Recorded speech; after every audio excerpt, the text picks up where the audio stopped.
Hello बच्चों, let's see the question. कह रहा है कि सेशन में the number of tripeptides formed by 3 different amino acid is 5।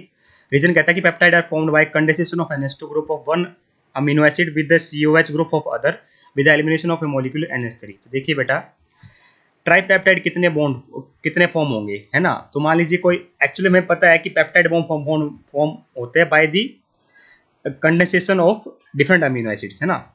ठीक है, मान लेते हैं कि मेरा एक अमीनो एसिड एलेनिन है, एक ग्लाइसिन है। ठीक है, मैं ऐसे नाम ले रहा हूँ बेटा, एक टी है, AGC ट्रिप्टोफैन मान लो, या ठीक है ना।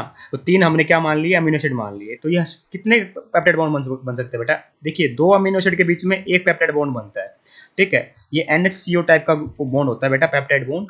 ठीक है, तो अगर मैं एक बार एलिनिन को आगे लिख दूं, ग्लाइसिन को पीछे और ट्रिप्टोफैन को सबसे पीछे, तो एक ये बन सकता है बेटा। तो ऐसे भी तो हो सकता है ATG। ठीक है, तो यहाँ 2 और बन गए। ऐसे भी तो हो सकता था बेटा कि जी सबसे आगे जाता तो AGAT। ये भी तो हो सकता था बेटा GTA। और ये भी तो हो सकता है बेटा, मैं सबसे पीछे आगे T लिख दूँ तो TAG। और ये भी तो हो सकता है TGA।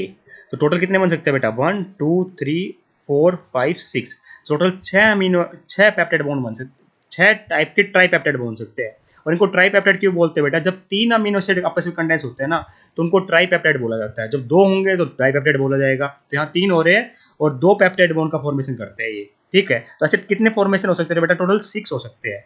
कैसे, 2 बार एलिनिन आगे आ जाए, 2 बार ग्लाइसिन आगे आ जाए, 2 बार ट्रिप्टोफैन आगे आ जाए। ठीक है, मैंने 3 डिफरेंट अमीनो एसिड लिए और इनके बीच में जो बॉन्ड बनता है बेटा, वो पेप्टाइड बॉन्ड बनता है। तो जब 3 अमीनो एसिड मिलकर बनाएंगे तो उसको ट्राइपेप्टाइड बोलेंगे। तो यहाँ पे 5 लिख रखा है, 5 नहीं बेटा, टोटल 6 कॉम्बिनेशन पॉसिबल है इसे। तो सेशन हमारा फॉल्स हो गया। सेकंड कहता है कि peptide are formed by condensation of NH2 group of one amino group acid with COH group of other.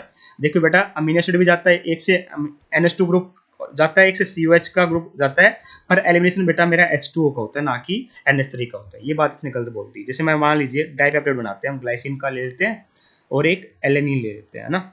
Glycine होता है बेटा मेरा NH2CH2COH, NH2CH2 C double bond OH।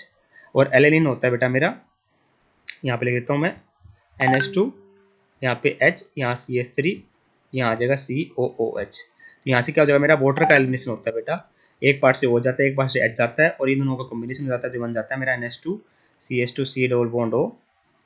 यहाँ पे आ जाएगा N, यहाँ पे आ जाएगा H, और ये आ जाएगा मेरा C double bond O COOH CH3। ठीक है, तो वाटर का एलिमिनेशन होता है, ना कि H2O का। पेप्टाइड फॉर्म बॉन्ड होते हैं कंडेंसेशन से ही है। NH2 ग्रुप कंडेंस होता है एक अमीनो एसिड का दूसरे COOH ग्रुप के साथ। ठीक है, तो वाटर का एलिमिनेशन होता है। तो इसका मतलब क्या हुआ, सेशन भी फॉल्स है और रीजन भी फॉल्स है। तो ऑप्शन नंबर 4 को मैं टिक कर दूंगा बेटा, है ना। I hope you got the answer. Thank you so much.